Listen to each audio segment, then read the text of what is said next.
अरे उल्लो अरे उल्लो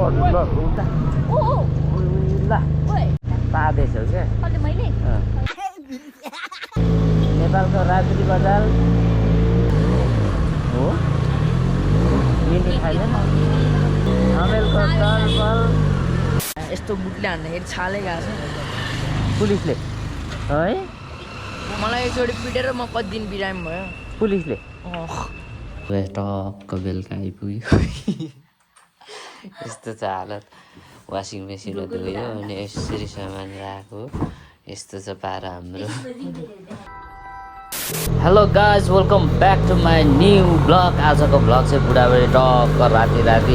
राइडमा निस्किरहेछौँ होइन हामी चाहिँ बिहेदेखि अहिलेसम्म प्रत्येक दिन छुट्टाएकै हुँदैन राति निस्किन्छौँ च्यानलमा नयाँ हुनुहुन्छ भने सब्सक्राइब गर्न पनि नबिर्सिदिनु होला भिडियो राम्रो लाग्यो भने लाइक पनि गरिदिनु होला कमेन्ट पनि गरिदिनु होला कस्तो लागिरहेछ है त बियर खाँदै हिँडिरहेको त्यो झरे उल्लो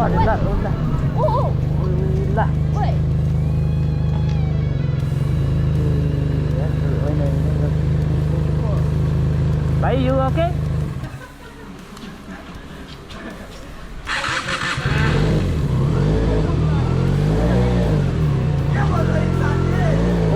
यसरी हुँदैन नि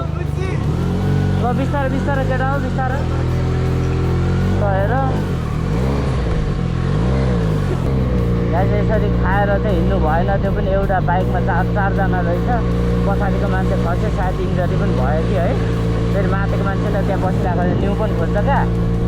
हामीले त अब भिडियो पनि बनाइरहेछ नि त अनि त्यही भएर अब हामी त भ्लग गर्ने हो म त हामी घरैदेखि त्यहाँ मात्रै खिचेको होइन घरैदेखि खिच्दै आइरहेछौँ होइन आज हामी चट्ट बुढाबुढी हामी पनि शनिबार आज कस्टमर टन्नै थियो पसलमा अनि चट्ट बुढाबुढी अब नाइट राइड हानौँ त भनेर बाइक निकालेर आइयो होइन बिहे गरेको हाम्रो कति 3 इयर्स रनिङ हुँदैछ है हामी यसै गरी जहिले पनि बेलुका अब दिउँसो भ्याउँदैनौँ हामी प्रायः अनि बेलुका हामी यसै गरी चाहिँ टक्क बाइकमा सरर हावा खाँदै निस्किन्छ काठमाडौँ पनि कस्तो छ भने देखिन्छ यो एरिया छिरे पनि सबै मान्छे स्ट्यान्ड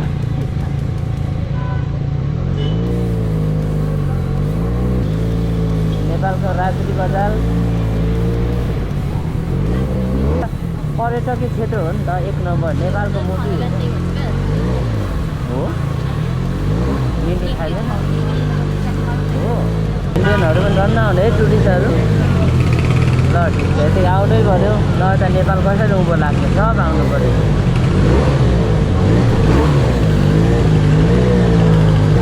ल गाइस पुरै छ 12 बजीको माहौल देख्न सक्नुहुन्छ समेल कस्तो बोतल हातमा यतिको मान्छे आउनु पऱ्यो क्या नेपालमा अनि मात्रै पैसा आउँछ तर विदेशी भन्दा यहाँ आधी चाहिँ नेपाली देखिन्छ है 50% चाहिँ नेपाली नै देखिन्छ एभ्रिवेयर के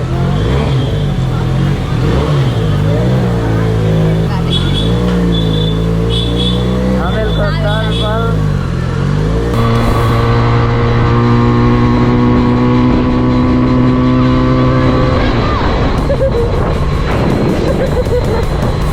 हेलमेट उड्यो बुढीको झन्डै हेलमेट उड्यो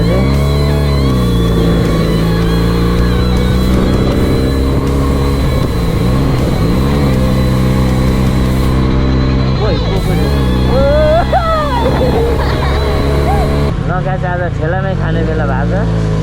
कहिले घरमा गएर पकाएर खाने होइन यस अस्ति अनि हामी यहाँ खानु आएको होइन त बिर्स्यो ल के खाने हो टक्क बनाउँछ बुढी के खाने हो बाटो भने हजुर पानी त हाम्रो पनि पसल छ नि खान्छ स्नोकर हाउस हाम्रो पसल पानी हो तिमीलाई के ध्यान हाम्रो पनि स्नोकर हाउस छ क्या अहिले बेलुका फुर्सद भएको बेला हामी पनि निस्किने हो क्या यहाँ दाइको च्यानल यहाँ हेर युट्युब हेरिन्छ हेर्न त हेर्छु मैले मात्र फिल्म हेर्छु फिल्म मात्रै हेर्छु ब्लग हेर्नु पर्यो नि त अब भाइको ब्लग लगाइदिन्छु म भोलि हेर्ने होला नि युट्युबमा भाइ पुरा हिरो भएर पुरा यस्तो यो भित्र आज जाडो भयो तिमीलाई छैन चिनेको दाइ तिम्रो चाहिँ के व्यापार ए यताबाट चाहिँ तिमीलाई प्रफिट छैन हजुर यताबाट चाहिँ तिमीलाई प्रफिट छैन छ नि 150 मोबाइल छ मोबाइल पनि आउँछ मोबाइल हो कति भयो चाहिँ बुढी पैसा नि सकिहालेछ नि त्यो पानी बेच अरूलाई नै ओके क्यामेरा चाहिँ के यस्तोमा नहालिकन पनि चल्दैन यस्तोतिर हेलमेटतिर नहालिकन चल्दैन चल्छ त्यो पुलिसले कुर्छ चाहिँ होइन खोज्छ चाहिँ भनेर होला होइन कुर्छ नि कुर्छ पनि गल्तीतिर भेट्यो भने कुर्छ हो कहिले कहिले त यहाँ यस्तो बुटले हान्दाखेरि छालै गएको छ पुलिसले है मलाई एकचोटि पिटेर म कति दिन बिरामी भयो पुलिसले गेट लाउँदाखेरि भेटेको क्या गेट लाउँदा के माथि नै चढेको पुलिस गेट माथि चढेर आएर समातेको गेट चाहिँ किन लगाएको तिमीले भ्यान छिर्छ भनेर गाडा चाहिँ लग्यो होइन कुद्यो भ्यान चाहिँ यहीँ आइपुग्यो ट्याक्सीको आइसकेको छ अनि कुद्दैखेरि गेट लाउँदाखेरि मलाई देखेछ अनि यसरी पानी बेच्न पनि दिँदैन तिमीलाई बेलुका हो ए तिमीलाई पनि मजाले कुट्यो पुलिसले केही गरेको थिएन तिमी ढोका मात्र लाउँदै त्यसै पनि कुट्यो त्यस्तो पनि हुन्छ है 100 चाहिँ यो राख ल यो तिमी ओके 100 ओके फेरि यस्तो चुरोटहरू जहाँ रक्सी खाने होइन नि ओके तिमी राति यस्तो मेहनत गर्ने भनेर पो दिएको त ओके ल हामी गयौँ ओके बाई बाई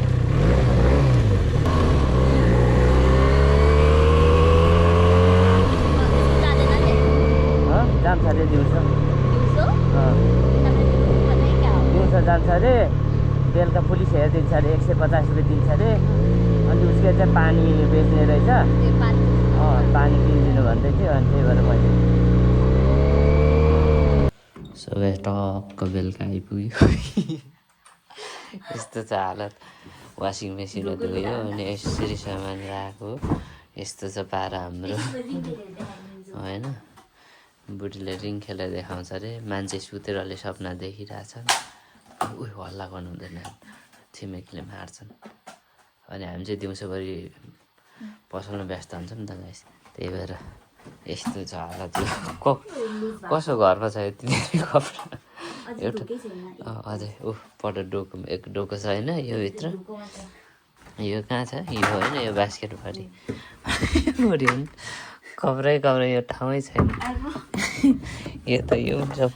यो खोला सबै कपडा तल्दैन यता खोल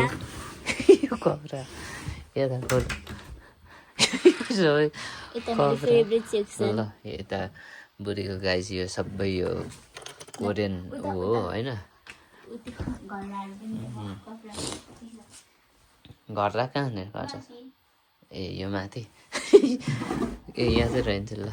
गाइस यहाँ पनि कपडा कसो घरमा यस्तो कपडा छ यो सबै ल मात्र 2 जना ल यो त्यो निस्किँदैन हौ ऊ त्यो यति धेरै कपडा छ हाम्रो होइन ऊ त्यहाँ पनि झुन्डिरहेछ होइन भोलि एक्सपो जानिदिन्छु बुढी को अरे त्यो त्यो को मान्छे हो मेरो बुढीले यस्तो उसले फेभरेट पेन्ट रोजेको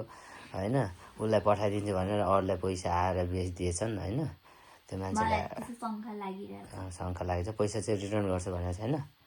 त्यसलाई एक्सपो जान दिनुपर्छ है त ल अनि मजा पनि आयो बेलुका दिउँसो काममा व्यस्त हुन्छ नि त त्यही भएर ल गाइस मेरो बुढीको फुलले यहाँ हेर्नु परिन पारेको छ यो मैले दिएको यो बहिनीहरूले दिएको अनि यो पनि अस्ति बहिनीले दिएको गिफ्ट होइन बर्थडेमा दिएको भाउजूलाई भनेर दिएको गिफ्ट हो अनि रकम ल बुढी के भन्छ पानी छैन टोइलेटमा खाने पानी छ छैन हाम्रो यहाँ रहेछ होइन यतिले भइपुग्छ so guys thank you so much for watching जतिजना हुन्छ सब्सक्राइब गर्नु होला अनि केटाले सोध्छन् क्या दाइ बेनेली बेचे मैले बेनिल अझै बेचेको छैन मेरो जतिखेरसम्म मेरो युट्युबमा मेरो टार्गेट कम्प्लिट हुँदैन त्यतिखेरसम्म म बेनिल बेच्दिनँ म बेनेली